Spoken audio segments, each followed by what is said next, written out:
ensemble. L'objectif, c'est que je vais vous présenter ce dont il s'agit quand on parle de management socio-économique, avec une petite présentation, un document assez succinct. Et à l'issue de cette présentation qui va durer 15-20 minutes, je vous propose qu'on échange et de répondre à toutes les questions que vous voudrez bien me poser. Voilà, sur le déroulé de ce webinaire. Ça va? J'espère que tout le monde le voit. N'hésitez pas à m'interpeller si jamais vous avez du mal à voir l'image. Donc, juste sur cette première présentation, quand on parle de management socio-économique, de quoi il s'agit? Si je prends le premier slide de cette présentation-là, il y a plusieurs mots qui peuvent vous interpeller ou vous interroger, notamment la première phrase, quand on dit « Votre entreprise possède des ressources cachées ». Et puis, convertir les coûts cachés en valeur ajoutée pour autofinancer le développement de votre entreprise. Ça paraît peut-être un peu mystérieux ou un peu magique. Pour être très concret, le management socio-économique, c'est une démarche et une façon de manager notamment ses ressources humaines et l'organisation de son entreprise qui permet effectivement de convertir ou de recycler un certain nombre de coûts cachés en euros, pour faire simple, en valeur ajoutée financière pour l'entreprise, de façon à ce qu'elle puisse se développer et qu'elle développe en même temps les collaborateurs et les salariés qui la composent. C'est dans ce sens que c'est cohérent avec la démarche RSE, puisque dans le principe du management socio-économique, c'est qu'on réconcilie ou on concilie si besoin, si nécessaire, le facteur humain et le facteur économique et financier au sein d'une entreprise. On va voir ensemble plus précisément de quoi il retourne.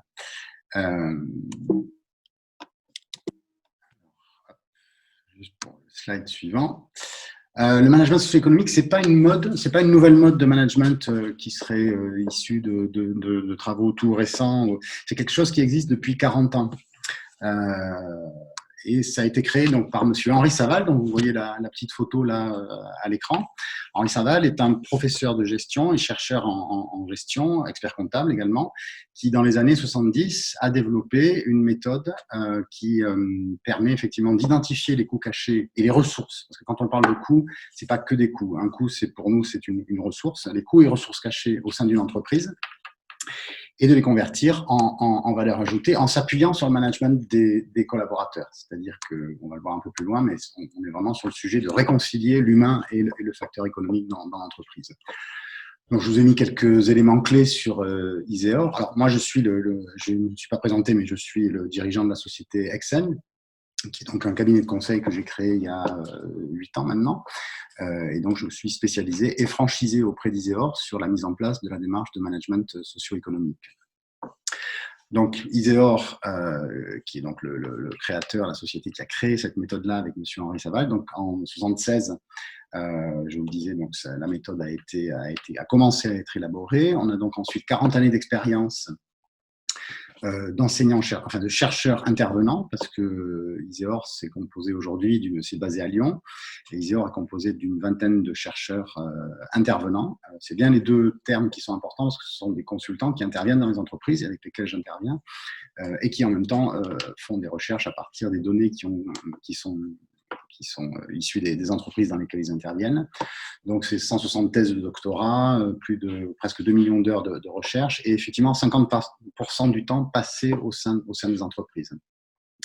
Donc, l'activité que l'on a chez Iseor, enfin, moi en tant que franchisé, c'est effectivement l'intervention d'entreprise, la recherche, la formation et la publication. Bon, je vous passe le détail après, si besoin, je pourrais vous envoyer cette présentation-là, il n'y a pas de souci. Voilà, donc il y a un certain nombre d'ouvrages qui sont régulièrement publiés. On a plusieurs colloques qui sont organisés sur le sujet toujours de comment je réconcilie, comment j'articule le facteur humain et le facteur économique pour contribuer au développement des entreprises et au développement des êtres humains qui les composent.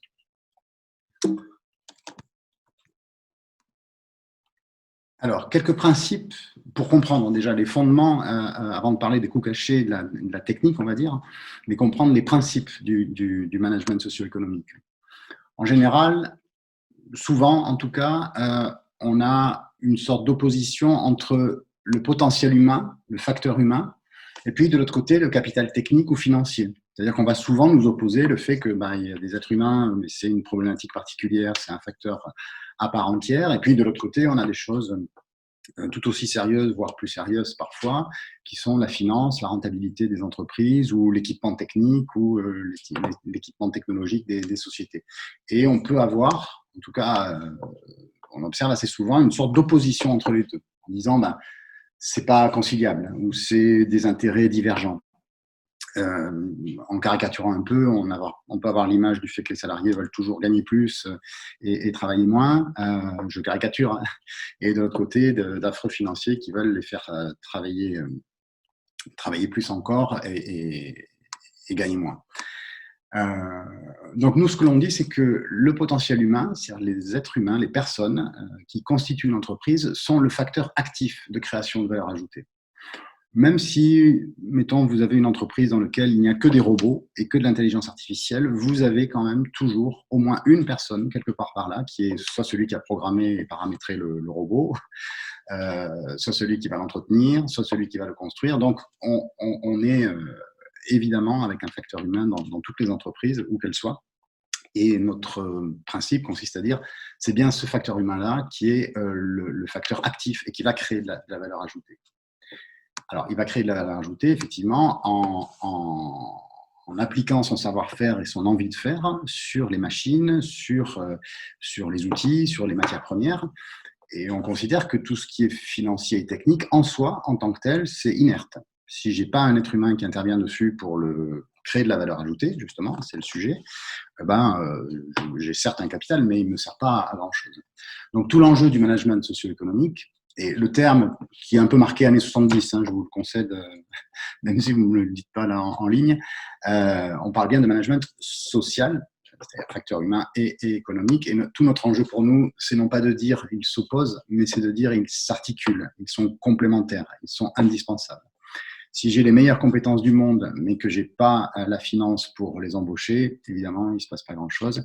Si j'ai les meilleurs outils du monde et une masse financière incroyable, mais que personne ne veut venir travailler chez moi sur mes outils et à partir de mon capital, il va pas se passer grand-chose non plus. Ça peut paraître une porte ouverte, mais on s'aperçoit dans la réalité des entreprises dans lesquelles on intervient que c'est pas toujours si évident parce qu'on a quand même au fond cette croyance d'une opposition entre les deux. Nous, notre enjeu, c'est comment on va articuler les deux et comment chacun va y trouver son compte.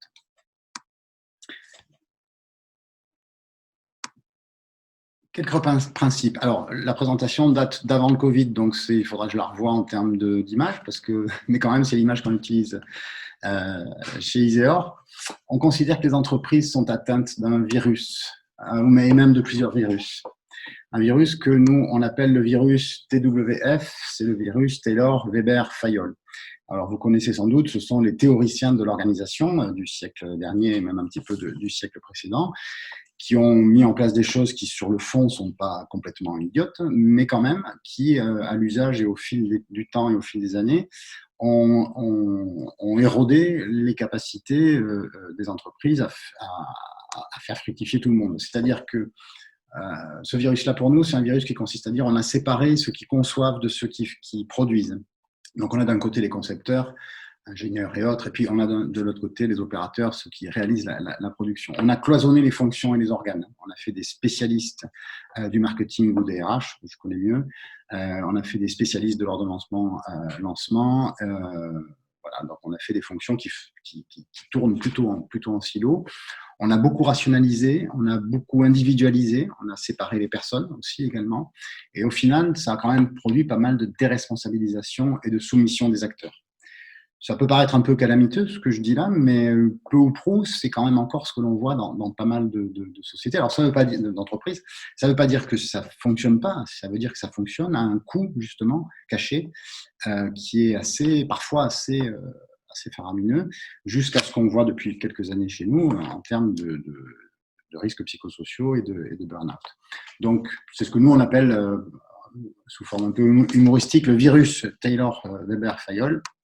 Notre objectif, c'est d'appliquer aux entreprises, d'aider les entreprises à mettre en place une thérapie pour contrer les effets néfastes de cette organisation-là et de ces principes, de ce virus-là. Donc, nos grands principes, c'est de dire les organisations sont complexes. Il faut respecter cette complexité pour réussir la transformation de l'organisation.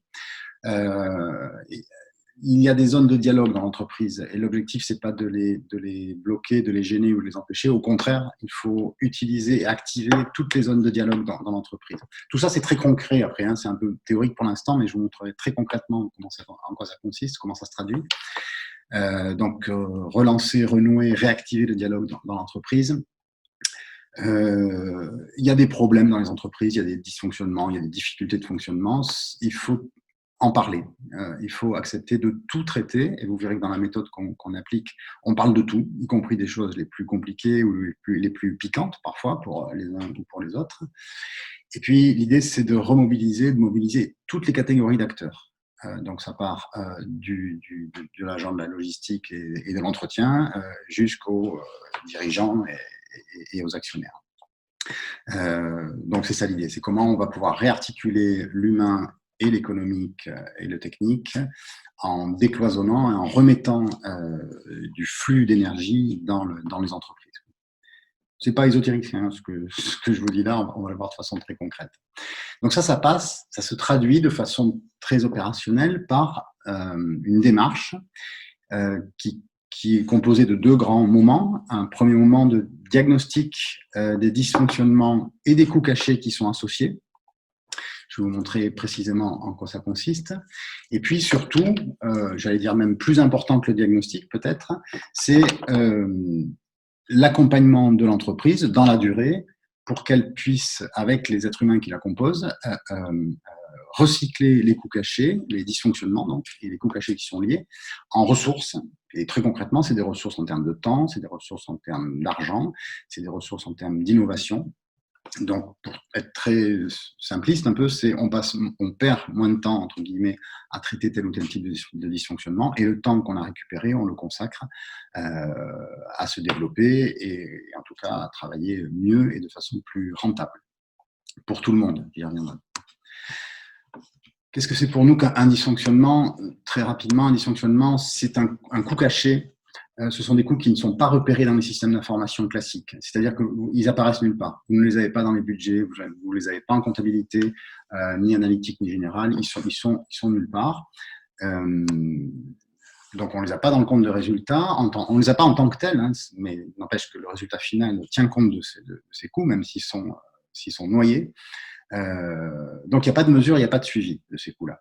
C'est tous les dysfonctionnements dont vous parlez à la machine à café ou dont on parle à la pause en se disant je me suis encore embêté avec l'imprimante parce que c'est la troisième fois que je dois la débourrer dans la journée, par exemple.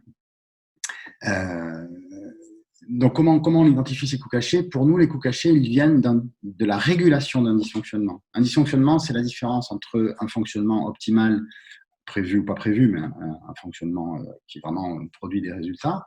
Et puis, la réalité et le coût caché, il est dans le temps de travail, le temps que vous allez passer pour réduire ce dysfonctionnement, pour faire en sorte que ça marche. Et si je passe 20 minutes tous les jours à débourrer l'imprimante, c'est un exemple un peu basique, hein, et c'est 20 minutes pendant lesquelles je ne produis pas ce que je suis censé produire, et ça a un coût. Et nous, on calcule le coût que ça a en termes financiers, quoi. Donc, les coûts cachés, en fait, c'est la traduction monétaire des activités de régulation des dysfonctionnements. Ce n'est pas le dysfonctionnement en tant que tel, c'est le temps que j'y passe et les impacts que ça a pour résoudre ce dysfonctionnement-là. Alors, comment on fait pour mesurer les coûts cachés? Très concrètement, depuis donc 40 ans maintenant, ISEOR a identifié 5 grandes familles de dysfonctionnements qui sont assez classiques, hein, qu'on va retrouver dans d'autres approches éventuellement, donc l'absentéisme, évidemment, les accidents du travail, la rotation du personnel, la non-qualité ou le défaut qualité, et puis les écarts de productivité directe ou la sous-productivité directe, qui sont donc les moments où on passe plus de temps que prévu à délivrer ce qu'on devrait délivrer. Ça, ce sont les familles de dysfonctionnement. Elles impactent directement 6 grands postes de coûts cachés. Qui sont donc les impacts de la régulation des dysfonctionnements. Donc, mon absentéisme, ma rotation de personnel, mes problèmes de qualité, ça va me donner quoi? de la surconsommation de produits ou de services. Je vais faire par exemple appel à beaucoup plus d'intérim, voire de CDD, ce qui a un coût supplémentaire. Je vais consommer plus de matières premières si je suis plutôt en production industrielle ou manufacturière. Ça va être beaucoup du surtemps humain. Là où je devais passer 1 heure, en fait, j'y ai passé 3 jours. Du sursalaire, ça veut dire que, alors que c'est un poste donné qui devrait faire cette activité-là, c'est le poste du dessus, voire celui encore au-dessus qui réalise cette activité-là, et donc ça coûte forcément plus cher en termes de rémunération. C'est des biens ou des services qu'on ne produit pas, parce qu'on n'arrive pas à les sortir en temps et en heure, ou bien c'est de la non-création de potentiel, c'est-à-dire des opportunités de nouveaux clients, nouveaux produits, nouveaux services qu'on aurait, et qu'on n'a pas le temps de traiter parce qu'on est embolisé par d'autres dysfonctionnements. Et puis le dernier point, c'est des risques. Ça peut être des pénalités financières, ça peut être des risques de vol, ça peut être des risques de sécurité qui entraînent donc effectivement des pénalités financières. Donc vous voyez le lien, la façon de fonctionner, c'est qu'on a 6 grandes familles de dysfonctionnements dans lesquelles on classe les dysfonctionnements qu'on identifie, qui impactent des postes de coûts cachés. Très concrètement, comment est-ce que l'on fait ce travail-là? Alors, ça, je vous le donne tout à l'heure. Comment on fait ce travail-là? Pour être très concret, on a 2 temps dans la phase. Donc, il y a une phase de diagnostic, vous l'avez compris, une phase de diagnostic, et ensuite une phase d'accompagnement, et après la mesure des résultats obtenus.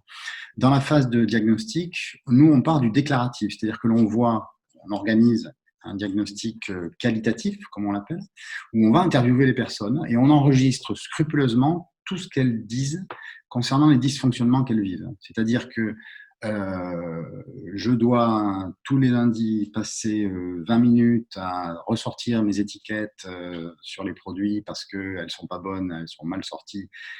On enregistre ce dysfonctionnement-là. Donc, on pourra approfondir après, selon vos questions, sur la notion de dysfonctionnement.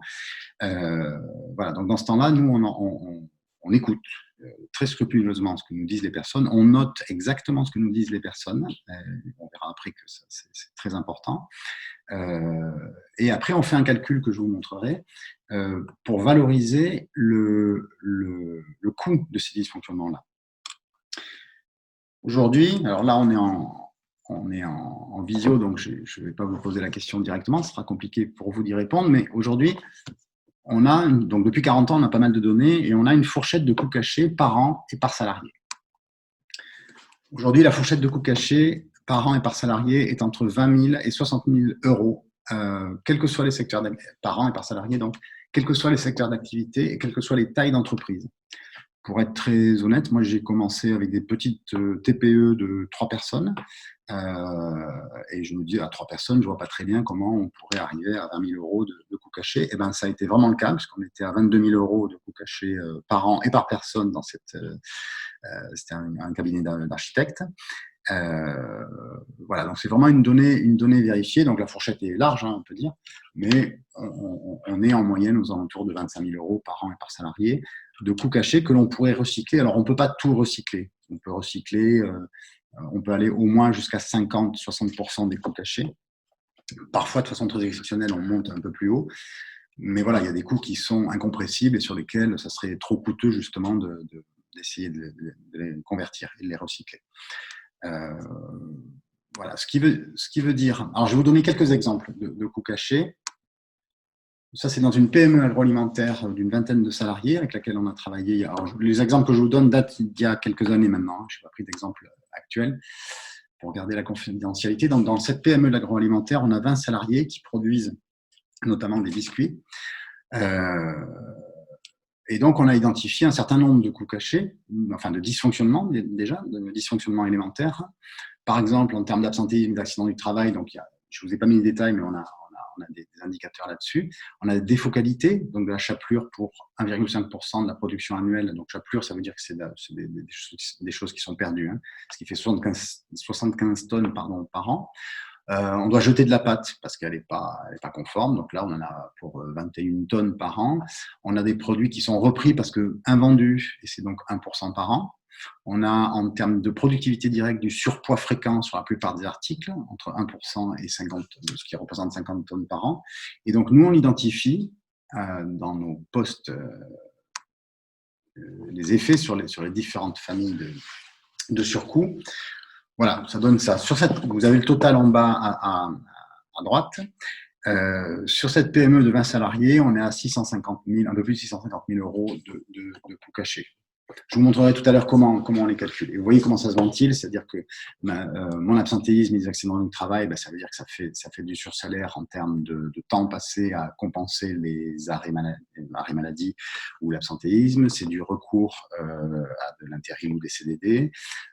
C'est de la surconsommation parce que les personnes qui sont là ne sont pas forcément compétentes sur les postes, donc ça veut dire qu'elles dépensent plus de matières premières et c'est moins efficace, elles sont forcément moins efficaces.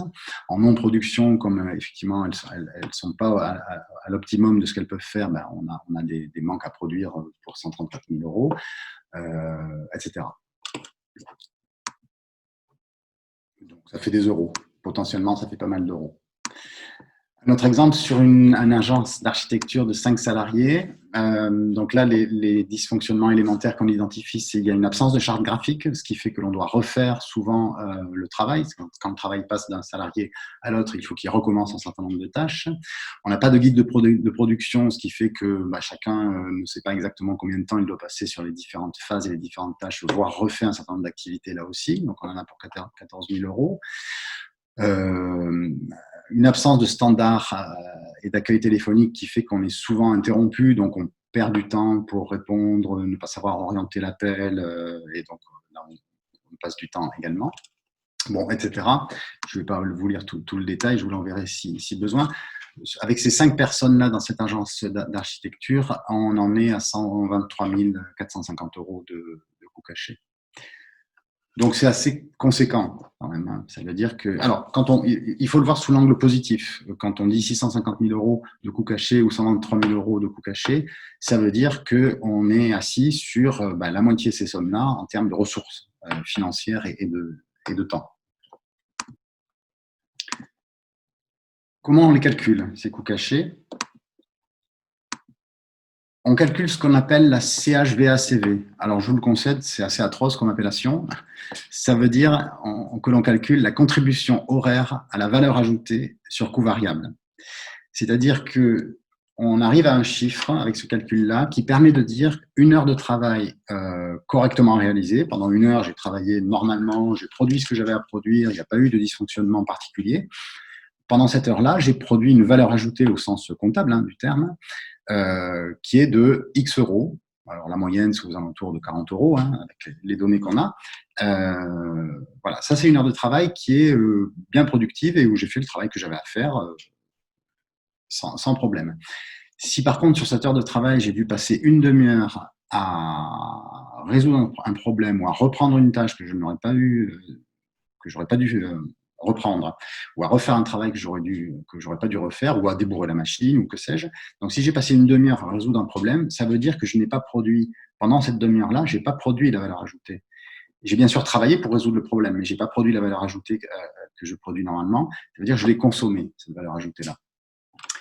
Donc, c'est ça qui permet ensuite de calculer les coûts cachés. Si vous passez tous les jours 10 minutes à débugger votre PC et que votre valeur ajoutée horaire, elle est de 40 euros, vous prenez 10 minutes fois, mettons, vous travaillez 230 jours par an, fois 40 euros, et vous avez le coût des 10 minutes passées à débugger votre logiciel. Donc, comment on calcule la CHVACV ? On prend le chiffre d'affaires moins les charges variables. Alors, on ne prend pas les salaires parce qu'on considère que les salaires sont des charges fixes dans la plupart des métiers, sauf quelques exceptions. Mais on considère que les salaires sont des charges fixes parce que de toute façon, vous avez vos salariés, donc soit vous n'allez pas licencier tout le monde, encore que, mais du coup, ça veut dire que ce n'est pas très bon, et vous n'allez pas doubler vos effectifs. Donc, on prend simplement les charges qui ont été nécessaires, charges variables qui ont été nécessaires pour produire la valeur identifiée. Ramener au nombre d'heures de travail attendu. Alors, dans le nombre d'heures de travail attendu, il faut comprendre le nombre d'heures de travail réel, effectivement réalisé, avec les heures sup, avec les appoints, avec les stagiaires, avec les contrats de alternance. Et ça vous donne la valeur que vous créez pendant une heure de travail. Voilà, c'est ce que je vous dis à l'instant. Alors, quelle part de coûts cachés peut-on recycler ? On en rediscutera tout à l'heure. On peut recycler d'expérience maintenant et de données, parce qu'on a beaucoup de données au niveau des heures. On peut convertir ou recycler 35 à 55% des coûts cachés en ressources autofinancées au service du développement de l'entreprise. Quand on dit ça, on a l'impression que c'est exclusivement financier, pas du tout. C'est financier et c'est aussi du temps et du bien-être aussi, de la sérénité au travail pour les salariés. Parce que ça veut dire que du coup, je ne vais pas passer mes 20 minutes par jour à débugger le logiciel ou à refaire un certain nombre d'activités. Donc, si je vous prends un exemple, ça veut dire qu'une entreprise de 10 personnes qui a entre 20 000 et 60 000, la fourchette dont on parlait, qui a entre 20 000 et 60 000 euros de coûts cachés, fois 10 personnes, si j'en recycle 35%, ça veut dire que j'ai un gisement de ressources, en théorie, entre 70 000 et 210 000 euros, selon que je prends le bas ou le haut de la fourchette. Ce qui en soi provoque quand même l'étonnement.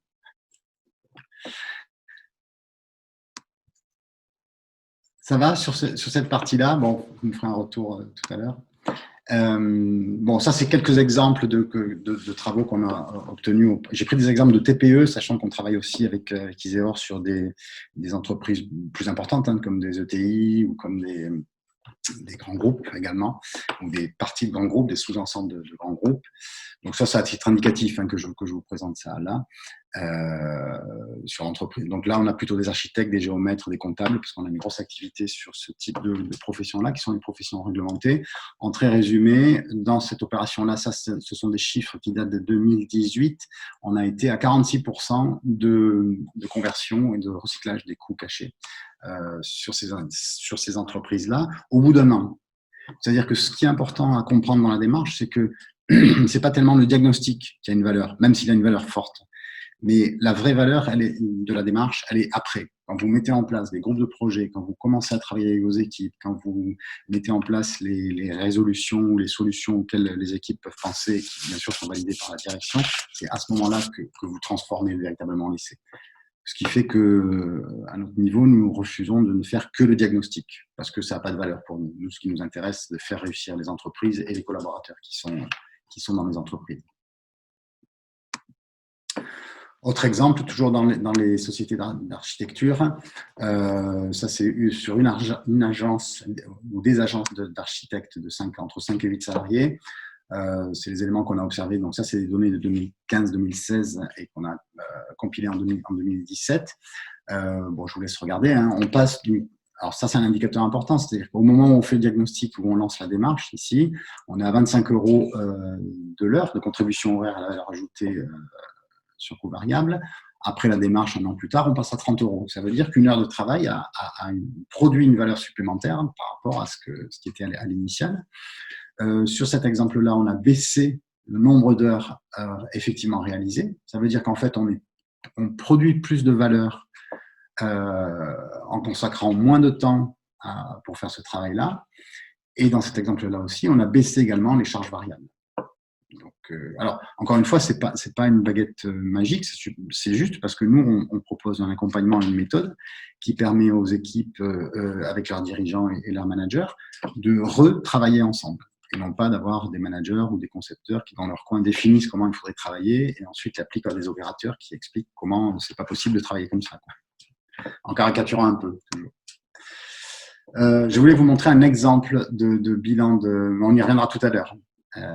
Dans une société de BTP que j'ai terminée en 2018, de vous montrer un exemple plus détaillé, mais je ne vais pas vous assommer avec ça. On va plutôt rentrer dans le cœur de la démarche, c'est un petit peu ce que je vous disais tout à l'heure. Donc, on fait un diagnostic socio-économique en deux parties. Un diagnostic des dysfonctionnements, c'est la partie qualitative, et après un diagnostic des coûts cachés, c'est la partie quantitative. On fait ensuite une étape importante qui est l'étape d'effet miroir. Effet miroir, ça veut dire qu'on présente à l'ensemble de l'entreprise, donc du dirigeant et avec l'ensemble des collaborateurs, on leur présente les deux diagnostics, c'est-à-dire toutes les phrases qui ont été dites et qui décrivent les dysfonctionnements. Donc, on lit les phrases telles qu'elles ont été formulées. Si, par exemple, on nous dit il y a une absence de manager, notre manager, le manager n'est pas à sa place, on va écrire cette phrase-là en prenant des précautions parfois, on reformule un petit peu pour pas que ce soit injurieux ou blessant, mais on dit tout. Si on dit la direction n'a pas formulé de stratégie ou n'a aucune stratégie, on va écrire et on va lire à l'ensemble des membres de l'entreprise, la direction n'a pas de stratégie. Pourquoi? Parce qu'on a une approche, on se dit on fait tout, on se dit tout. On se dit tout et on va travailler sur tout. Donc, c'est pas la peine de se cacher derrière son petit doigt et de faire du politiquement correct.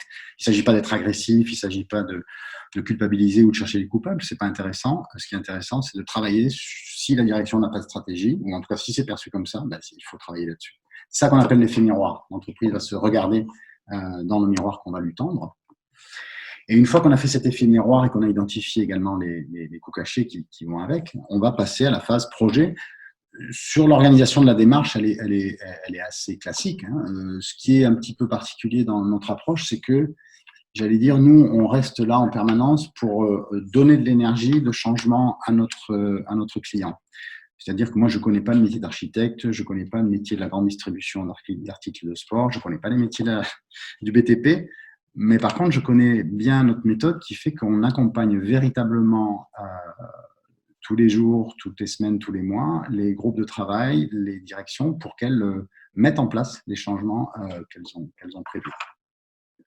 Donc après, on trouve plus classiquement, tel que ça apparaît dans le slide, mais après, c'est l'esprit qui est important, des groupes projets avec les salariés qui mixent donc l'ensemble des acteurs pour trouver des solutions au dysfonctionnement, faire des balances économiques, puisqu'on sait aujourd'hui combien nous coûte le dysfonctionnement, on peut se dire combien on espère recycler en mettant en place la solution, compte tenu du coût de la solution. Et puis surtout, on mesure au fur et à mesure que les résultats sont bien là. Quelques outils spécifiques Iseor.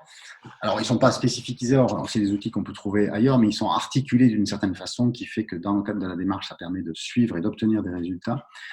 On travaille donc avec les managers, donc il y a une partie formation sur la gestion du temps et la délégation, sur les grilles de compétences et de formation intégrée.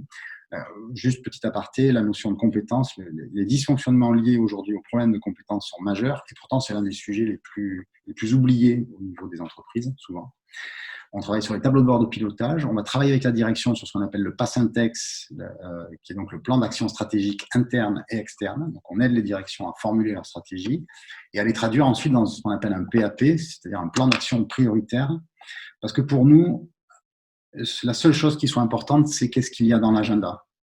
Vous pouvez avoir la meilleure stratégie du monde, écrite en 25 slides de PowerPoint, et c'est toujours génial.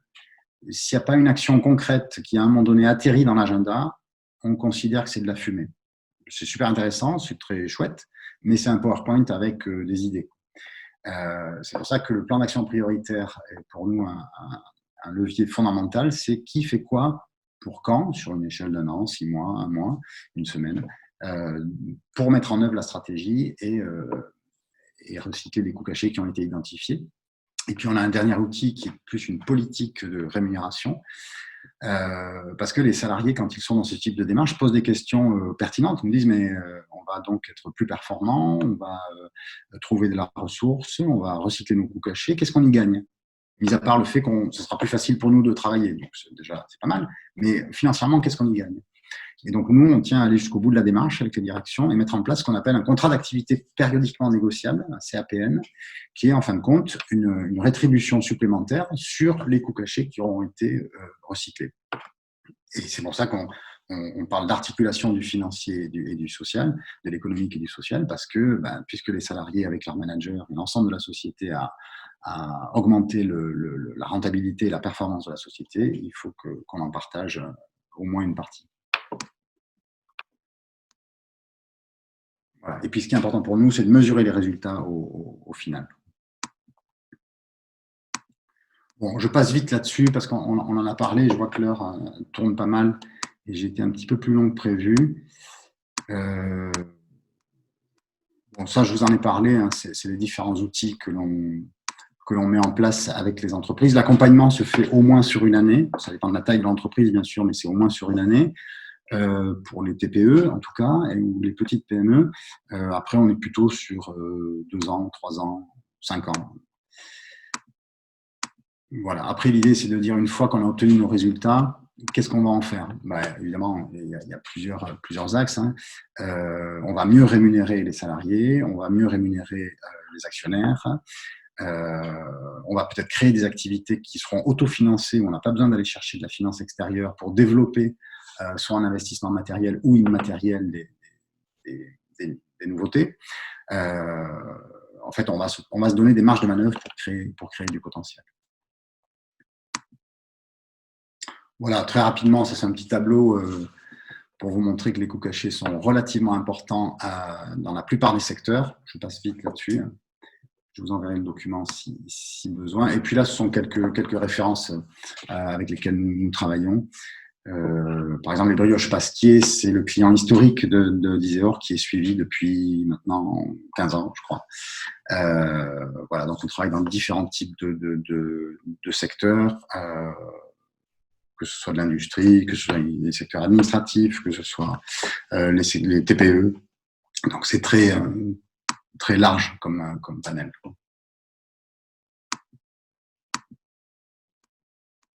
Je vous laisse mes coordonnées, vous les aurez éventuellement dans le document si je peux vous l'envoyer. Je vais arrêter le partage et puis on va peut-être passer à la partie échange et questions s'il y en a.